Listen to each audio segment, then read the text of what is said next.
Sama-sama rahmatullah subhanahu wa ta'ala. Alhamdulillah sekarang sudah ada guru kita ya. Selamat datang Pak Ustadz Ahmad Bukhari Kadi LPSMK.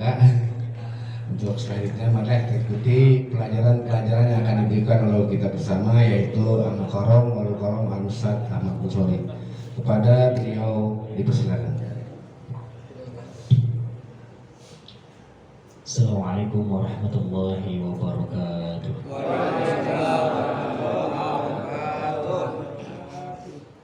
Ya Rabbi bil Mustafa baligh maqasidana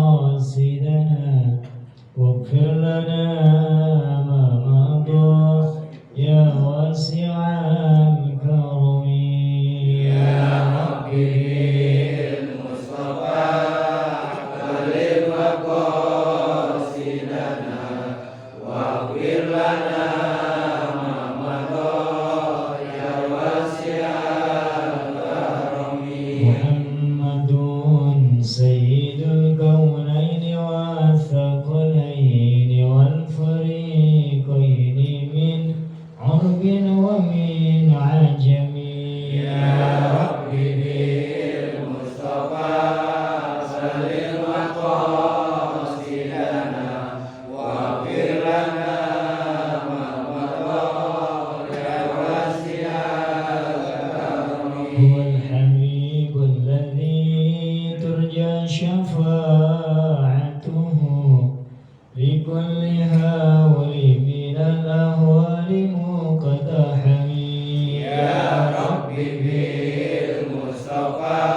Bismillahirrahmanirrahim. Alhamdulillahirabbil alamin. Wassalatu wassalamu ala sayyidina wa maulana Muhammadin sayyidil mursalin wa ala alihi wa ashabihi ajma'in.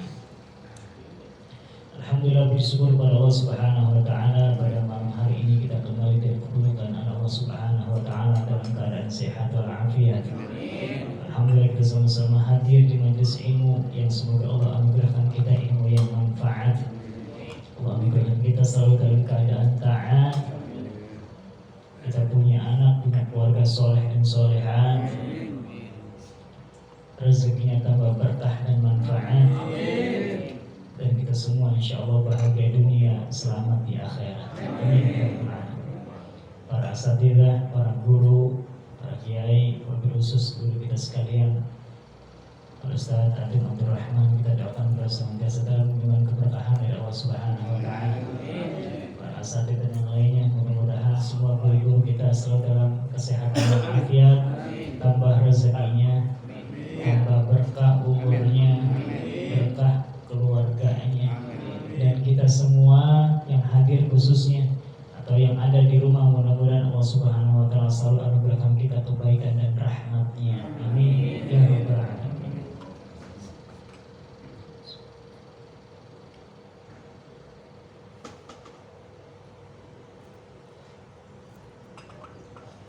Alhamdulillah, malam hari ini kita kembali melanjutkan kajian Safinatul Najah kita.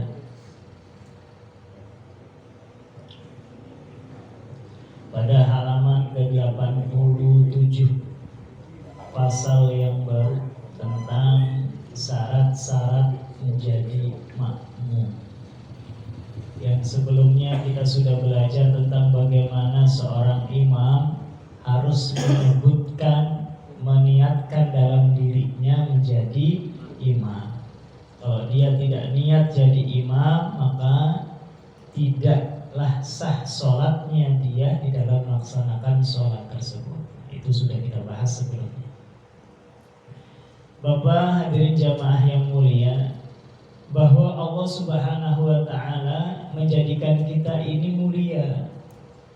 Di antara kemuliaan yang patut kita pertahankan adalah karena Allah Subhanahu wa taala menurunkan risalah yang amat sangat mulia kepada Nabi kita Muhammad SAW yang teramat mulia. Risalah yang diberikan oleh Allah kepada Nabi kita Muhammad SAW yang sangat mulia adalah berupa sholat. Tidak ada ibadah yang paling mulia kecuali sholat. Kalau sholatnya bagus, yang lain bakalan bagus. Tapi kalau sholatnya tidak baik, sholatnya acak-acakan, sholatnya masih tidak diperhatikan, maka amalan yang lainnya pun akan jadi dampaknya. Kalau sholatnya nggak bagus, amalan yang lain juga ikutan nggak bagus. Makanya mengapa dari awal kita bahasan sholat panjang lebar.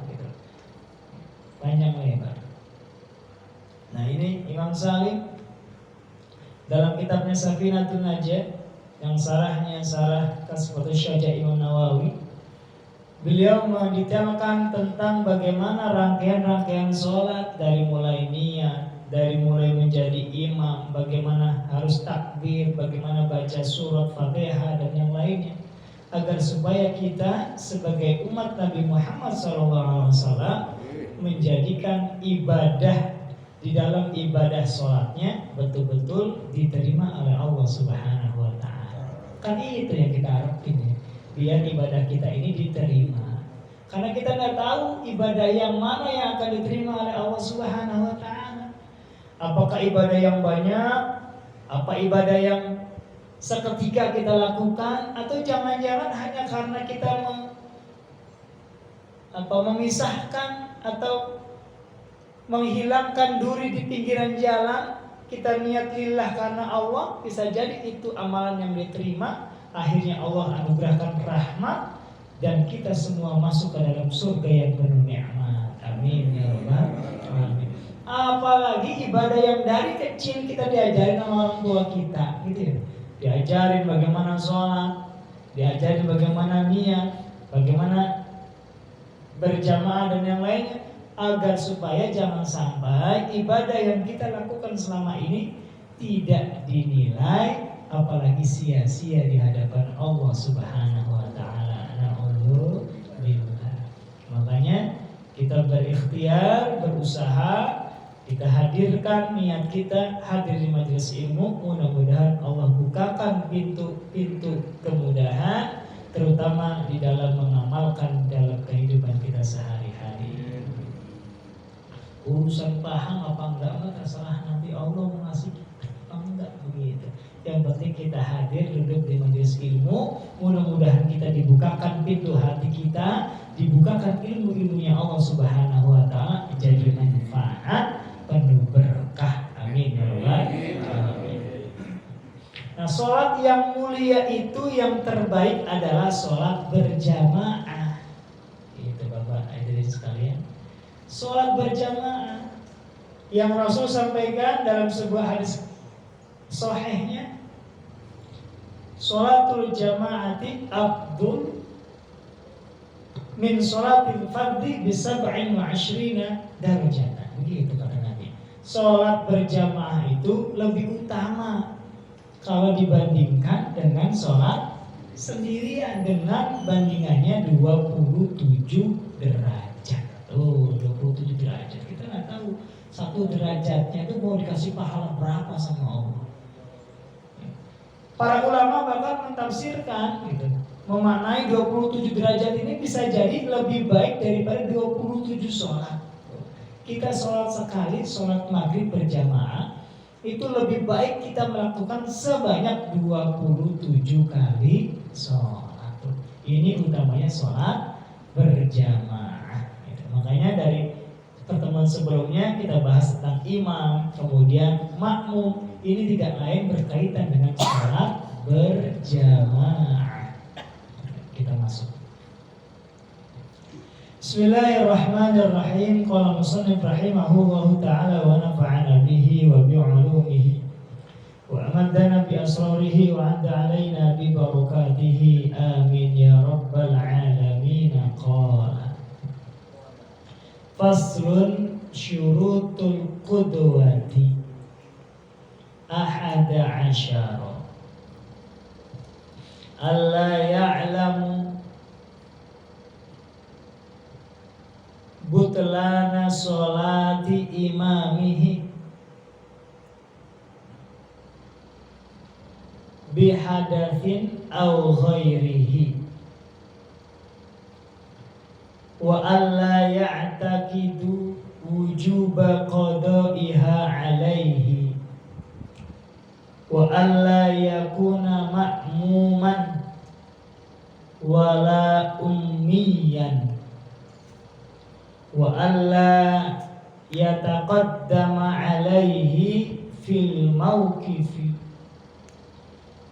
wa ay ya'lama intiqalati imamihi wa ay yajtami'a fi masjidin aw fi thalathimi'ati dhira'in taqriban wa ay yanwiyal qudwata awil jama'ati wa ay yatawafaqa nadhmu sholatihima wa alla yukhalifahu fi sunnatin fahishatil mukhalafati wa ay yutabi'ahu. Faslun, ini fasal membahas tentang satu bahasan, yaitu syurutul qudwati, syarat-syarat menjadi imam. Nah, jadi kita nih yang sering jadi imam, yang sering jadi makmum ya. Syurutul qudwati, syarat-syarat menjadi makmum yang mengikuti imam. Kita sering jadi makmum atau sering jadi imam? Jadi makmum. Nah, berarti perlu diperhatiin jadi makmum. Siapa yang jadi makmum maka perlu memperhatikan beberapa syarat ini. Ahada asyara, yang semuanya jumlahnya itu ada 11. Oh, banyak benar ya, ada 11 ya. Ada 11. Ada 11 yang perlu diperhatikan sama kita ketika kita melaksanakan sholat di dalam sholat berjamaah kita.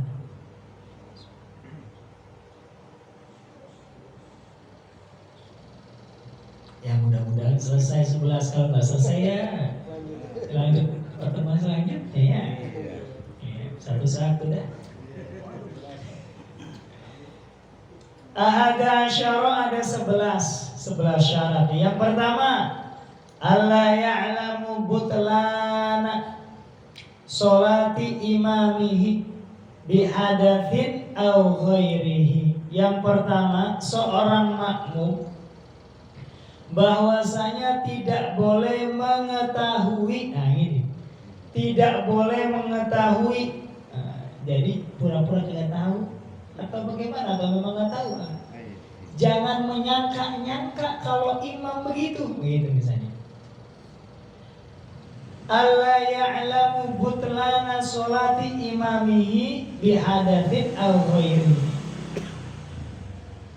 Seorang makmum bahwasanya tidak boleh mengetahui akan batalnya sholat imamnya gitu, karena sebab hadas atau yang lainnya gitu. Jadi kalau kita makmum nih lagi sholat, jangan menyangka kalau si imam batal begitu.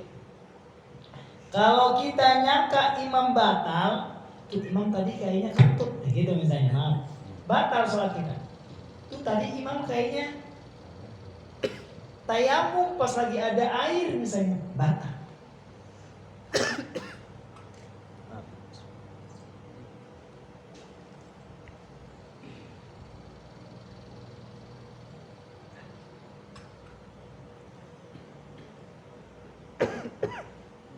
Saya semangatnya nih. Jadi kalau makmum sudah menyangka kepada imamnya bahwa imamnya batal, maka makmumnya batal. Apapun sebabnya, apakah karena imam itu berhadas atau yang lainnya. Tadi misalnya kalau berhadas, misalnya buang angin gitu ya, berhadas. Maka kalau makmumnya menyangka imam begitu, batal. Atau tadi misalnya dalam hati itu makmum bilang, tadi kayaknya si imam itu tayamum, tapi tayamumnya melihat air misalnya begitu, maka batal. Apalagi yang membatalkan.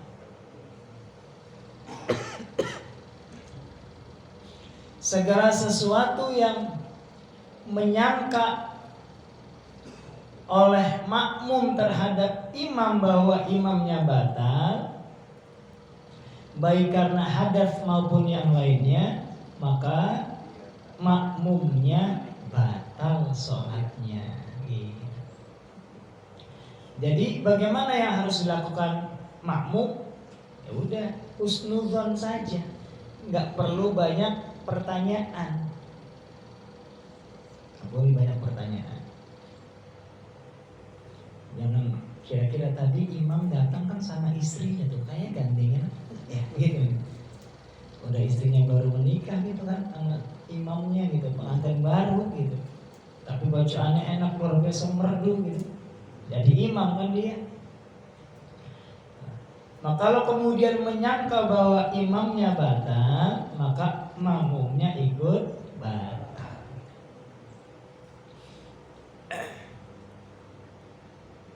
Yang pertama, yang kedua, wa alla ya'taqidu wujuba qada'iha 'alaihi.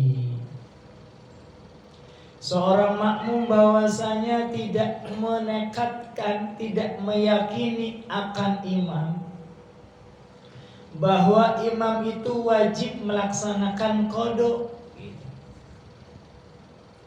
Tidak ada keyakinan dari seorang makmum terhadap imam bahwa imam itu sedang melaksanakan sholat qada gitu.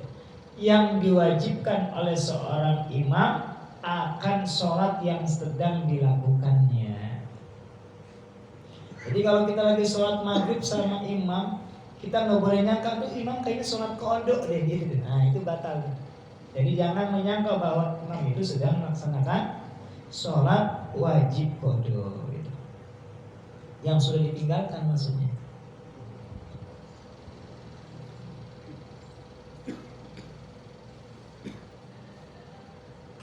Apa ada air panas lagi? Yang agak panasan dikit. Ya, maaf ini suaranya udah mulai hilang-hilang. Tadi jawabnya juga agak lamaan, yang datang apa enggak ya? Tadi jamaah tanya nungguin. Kangen juga kita menjamaah. Ya mudah-mudahan kita semua tetap sehat. Amin. itu yang kedua.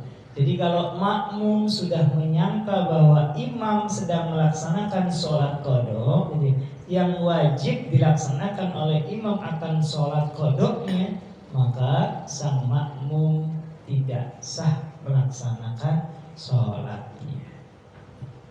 Itu yang kedua. Yang ketiga, wa alla yakuna makmuman. Nah, ini yang sering nih pernah terjadi beberapa kali. Mungkin ya, kita lihat. Atau kadang di masyarakat sering juga ketemu begini. Wa alla yakuna makmuman, dan bahwasanya seorang imam itu bukanlah seorang makmum gitu. Seorang imam bukan seorang makmum. Gimana maksudnya? Misalnya nih, ada A sama B sholat gitu. A sama B ini sholat, datang si C gitu, si C. Ini si C ini mau ngikut kan, mau ngikut siapa nih? Si A apa B gitu kan? Si A apa B? Maka si C ini kudu sholat, dia harus beristihad dalam fikih. Istihadnya apa? Milih salah satu di antara mereka. Gitu. Oh udah, kita mau pilih yang A deh, dia makan pinteran gitu. Kita pilih dia mah pinteran, dia mah tuaan gitu. Pengalamannya udah banyak, ilmunya udah banyak, nikahnya juga udah duluan gitu. Nggak tahu nambah apa enggak ya.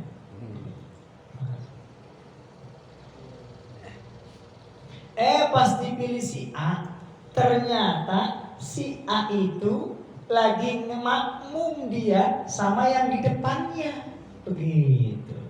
Di depannya juga lagi sholat, gitu. Lagi sholat, dan si A sama B ini ya, karena dia datangnya telat, akhirnya si A ini ngikut sama yang di depannya, gitu. Ternyata ada si C mau ngikut imam, mau jadi makmum sama si A, ternyata si A lagi jadi makmum. Pernah nggak begitu kira-kira? Bisa terjadi dan ada gitu. Maka kalau kemudian si C ini yang dia jadi makmum terhadap si A yang jadi imam, ternyata si A ini dia juga jadi makmum gitu. Kalau si C-nya tidak ditemukan saksi bahwa si A itu dia sedang bermakmum, maka sah. Misalnya udah nggak ada tuh imamnya gitu, yang di depan udah nggak ada saksi kan.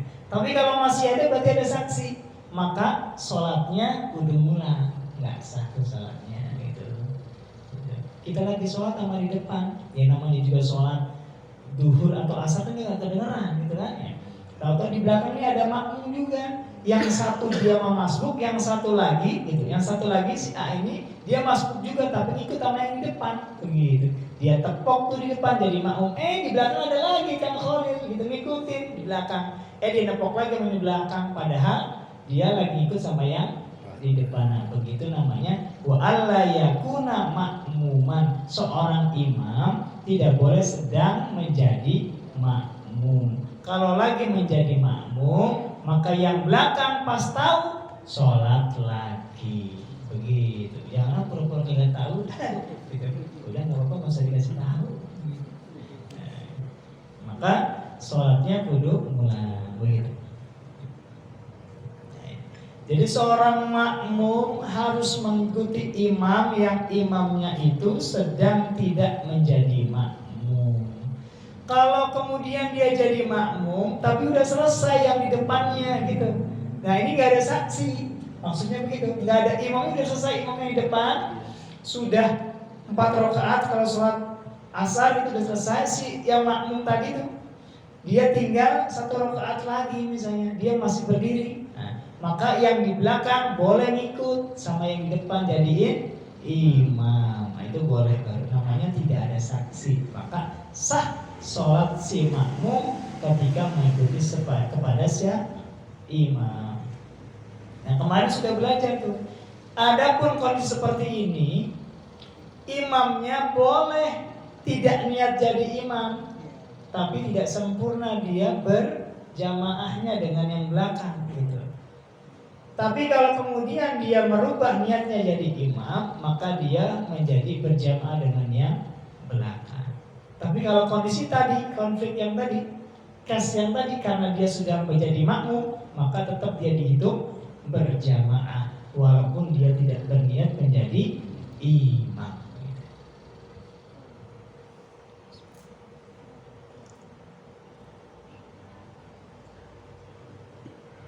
Hanya yang belakang yang jadi makmum wajib niat jadi makmum supaya dia terhitung berjamaah. Yang keempat, wala ummiyan. Syarat yang keempat adalah seorang makmum jangan menjadi makmum yang imamnya itu adalah seorang yang ummi. Apa itu ummi? Tidak baca, tidak bisa baca, tidak bisa tulis. Hanya Rasul yang ummi, tapi Rasul cerdas. Umminya Rasul tidak seperti umminya kita. Kalau kita nggak bisa baca, nggak bisa tulis, nah ini maksudnya apa? Tidak bisa apa-apa, tidak bisa belajar, tidak bisa punya ilmu pengetahuan. Nah maksudnya ketika kita ingin jadi makmum pada seorang imam, maka imamnya dipilih yang paling pintar gitu, yang paling faqih, paham ilmu fikih, paham ilmu agama, yang paling paham dengan ilmu Al-Quran.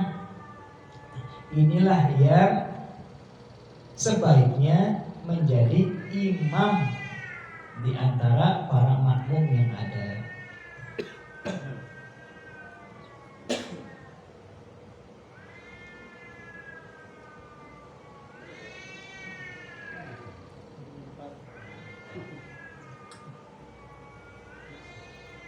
Sebagai tambahan, bahkan dalam sebuah keterangan, ketika seorang imamnya sedang membaca bacaan yang dikeraskan, yang dijaharkan,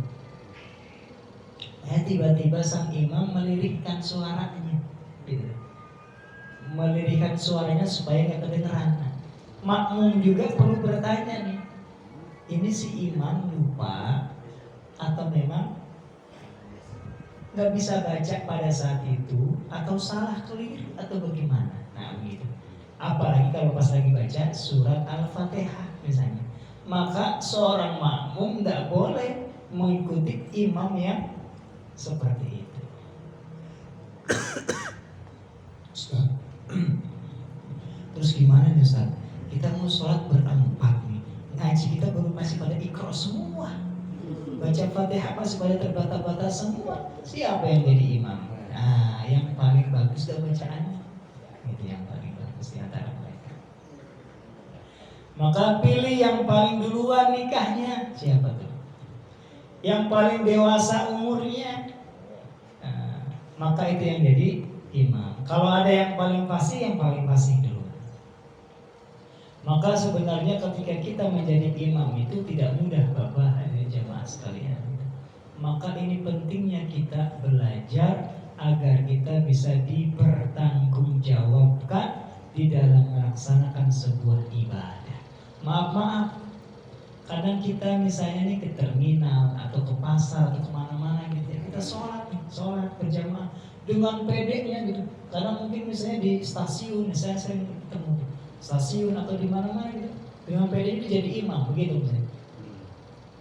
Dia jadi imam, padahal mungkin di belakang ada yang lebih alim, ada yang lebih paham, ada yang lebih bisa, maka dahulukan yang begitu. Kecuali kalau memang dia betul-betul paham, faqih.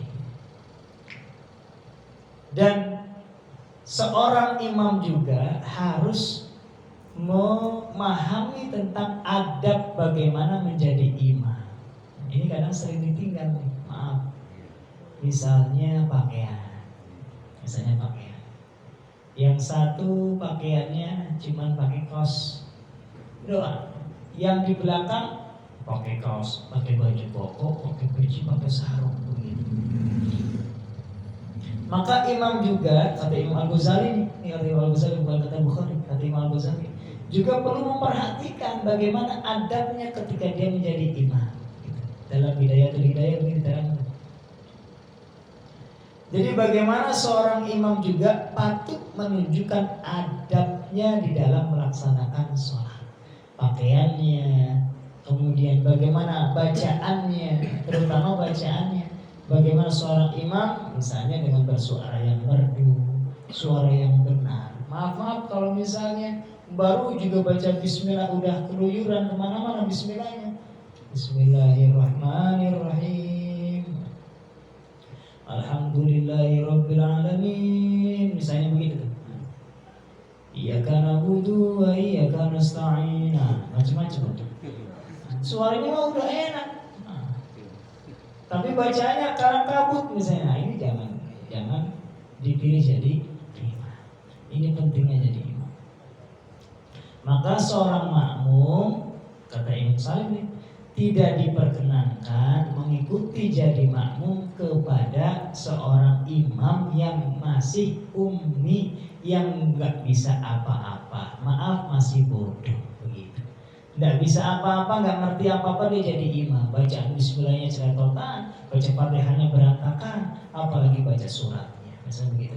Nah, ini yang perlu kita perhatikan. Ketika kita seorang makmum sudah paham itu, pas ada imam begitu, maka mufaraqah. Apa itu mufaraqah? Memisahkan diri dari barisan jamaah. Maksudnya bukan kita misah, memencarkan diri dan pergi dari barisan, tapi niat dalam hati mufaraqah, memisahkan kita sholat daripada imam yang sedang kita ikuti. Gerakannya sama, tapi kita niatnya sendiri.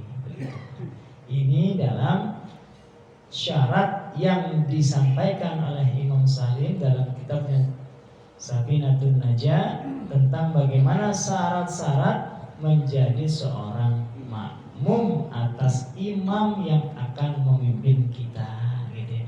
Makanya kalau Imam Al-Ghazali memberikan prinsip dalam sholat itu imam dan makmum, imam kudu dalam konsep payung gitu, umbrella konsep gitu.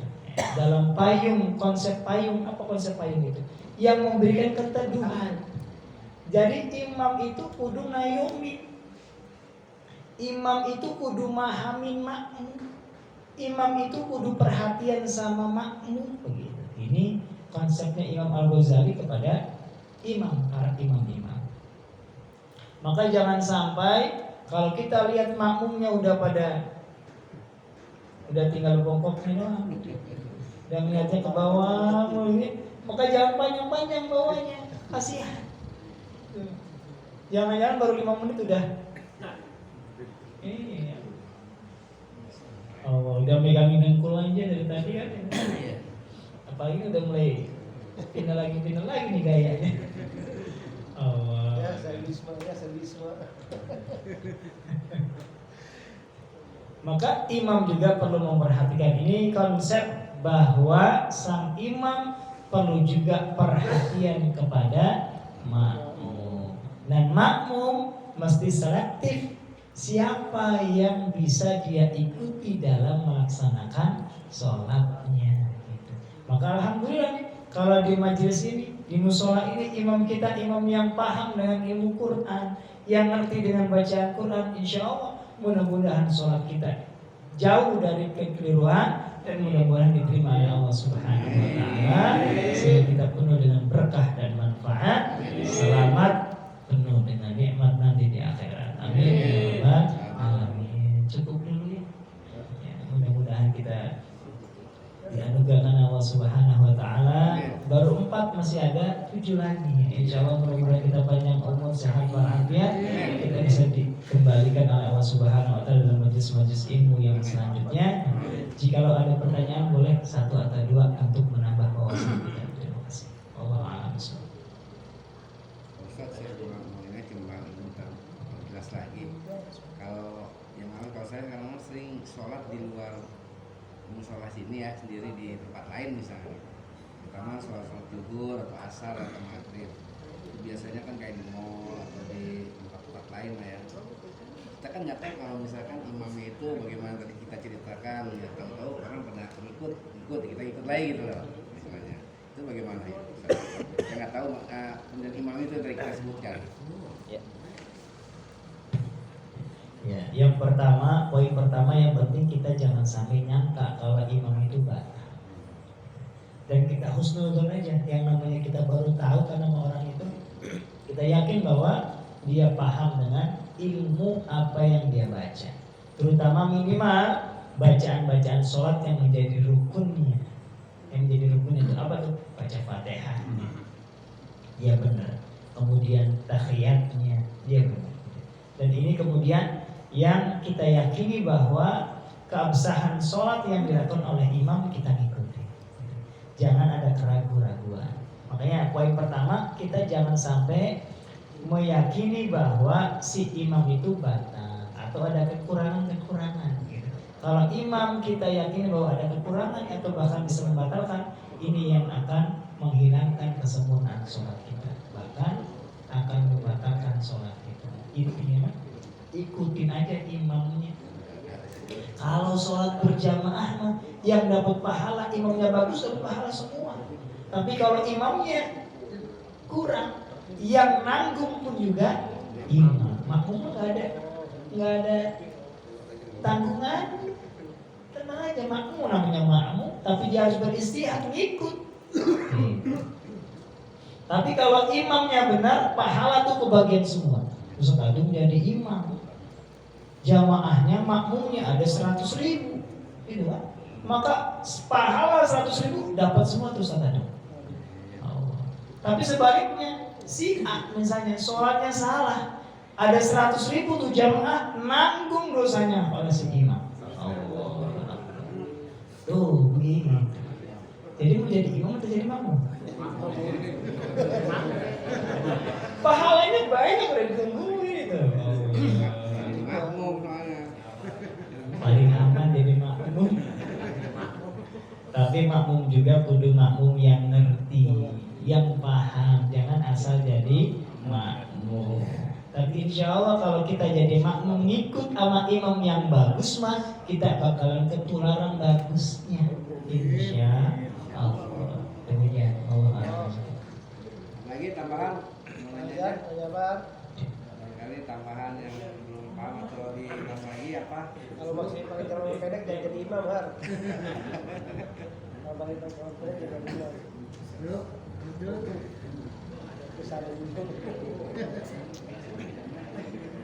Sudah cukup? Ya, ada yang nanya lagi? Oh, sekalian untuk menambah mengayahkan pemahaman kita malam hari ini. Assalamualaikum warahmatullahi wabarakatuh. Assalamualaikum warahmatullahi wabarakatuh. Kalau ibadah sholat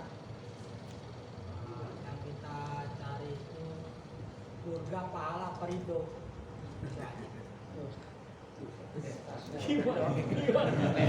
Pertanyaannya di dalam ini pertanyaan. Masya Allah.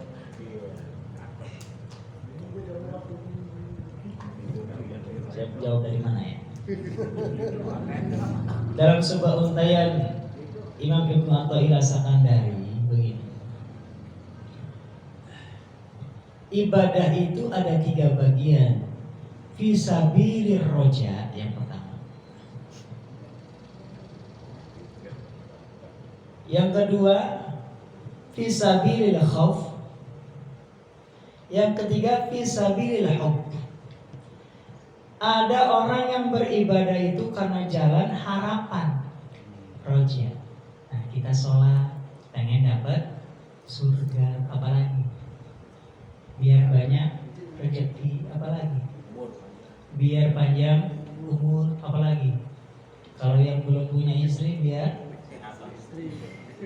dicariin istri yang soleha, ya. Dilihat itu tangga sebelahnya punya anak, baheno. Fisabilir roja.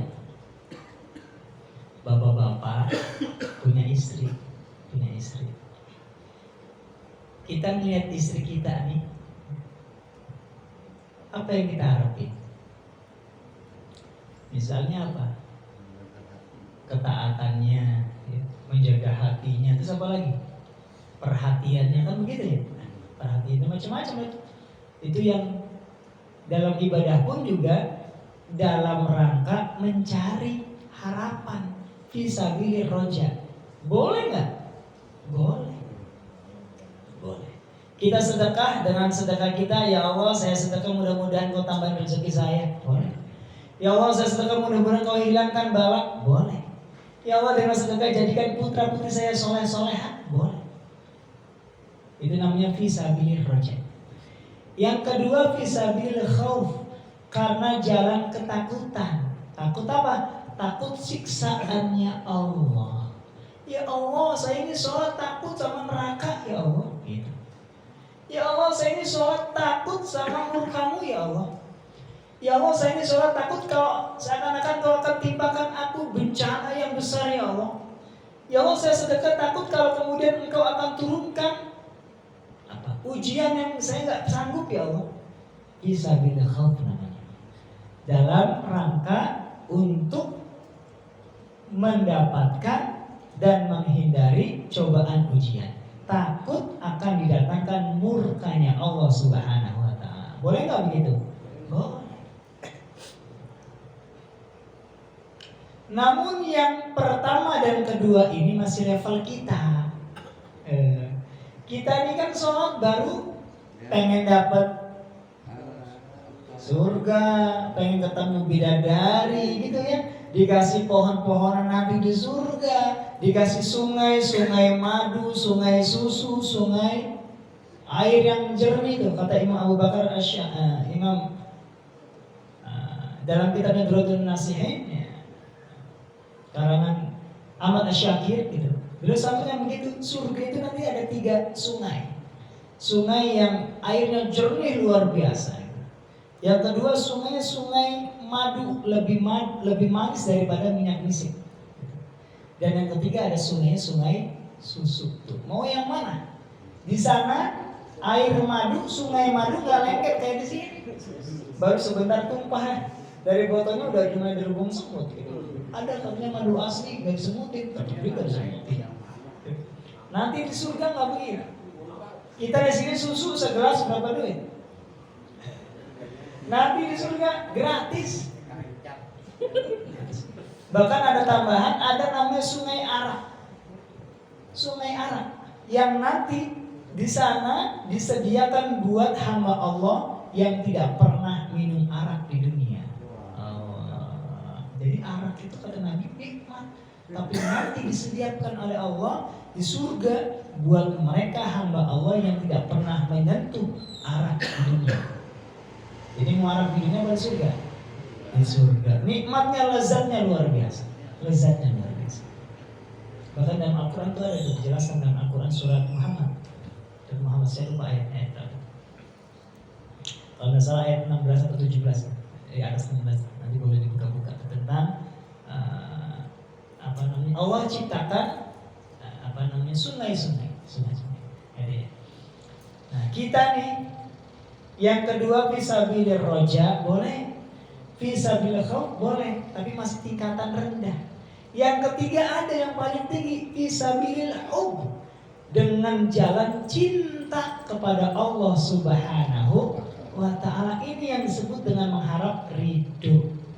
Begitu, mengharap ridho. Sholat apa yang diminta? Mau pahala? Enggak butuh pahala. Surga? Enggak. Takut neraka? Enggak. Takut siksa? Enggak. Minta apa? Ridho Allah Subhanahu wa ta'ala. Inilah yang namanya fisabilil hub, dalam rangka cintanya kepada Allah Subhanahu wa ta'ala. Jadi kita kalau melihat istri kita yang mana? Takut kagak dikasih, atau kepengen biar dia ngasih, atau memang cinta sama istri kita? Nah, kalau cinta, apapun yang dilakukan oleh istri kita tidak akan kita merasa lelah dan susah. Kalaupun kita cinta kepada istri kita, walaupun istri kita nih kadang kita liatin kok kayaknya beda gitu ya. Padahal kalau kemarin itu setelah kita gajian kita kasih uang 2 juta, 3 juta itu seminggu, luar biasa ya. Pas seminggu selanjutnya gitu ya. Misalnya begitu, ada begitu. Udah bulan gajian. Makanya kenapa kata Nabi pilih diniha, agamanya. Walaupun tuh dompet kagak ada isinya, yang katanya udah 6 bulan, 6 tahun bahkan kagak kemana-mana, Insya Allah kalau yang dipilih diniha tetap taat sama suami, tetap taat sama suami karena dia tahu suami satu-satunya cara dia akan mendatangkan surganya Allah Subhanahu wa taala. Jadi begini ya Pak, fisabilir roja, fisabilil khauf, fisabilil hub. Jadi yang mana boleh semua, tapi kalau kita bisa sampai menuju ridhonya Allah Subhanahu wa taala, itu yang paling mentok. Insya Allah. Caranya bagaimana? Latihan. Latihan udah, kita gak ngarepin apa-apa. Ini ngaji ini ngarepin apa nih? Ngarepin atau ngarepin ketemu atau ngarepin apa? Ridho Allah Subhanahu wa taala. Berarti kita sudah menuju pada derajat ketiga, fisabilil hub, pada jalan rangka menuju jalan cintanya Allah Subhanahu wa taala. Mudah-mudahan ini semua menunjukkan bahwa kita semakin cinta kepada Allah, cinta kepada Rasul, yang akan menghubungkan cintanya kita kepada Allah Subhanahu wa taala. Amin ya rabbal alamin. Ihdinas siratal mustaqim. Kurang lebihnya mohon maaf. Wassalamualaikum warahmatullahi wabarakatuh. Allahu wabarakatuh. Alhamdulillah, terima kasih kepada Ustaz Abdul yang telah memberikan pelajaran pada malam hari ini. Mudah-mudahan pelajaran yang diberikan mendapatkan tambahan ilmu untuk kita semua, dan mudah-mudahan juga kita dapat amalkan sehari-hari. Hadirin jemaah yang sama warahmatullahi wabarakatuh. Lalu acara ini kita tutup. Untuk itu kepada Ustaz Abdul Rahman Adung untuk membacakan doa.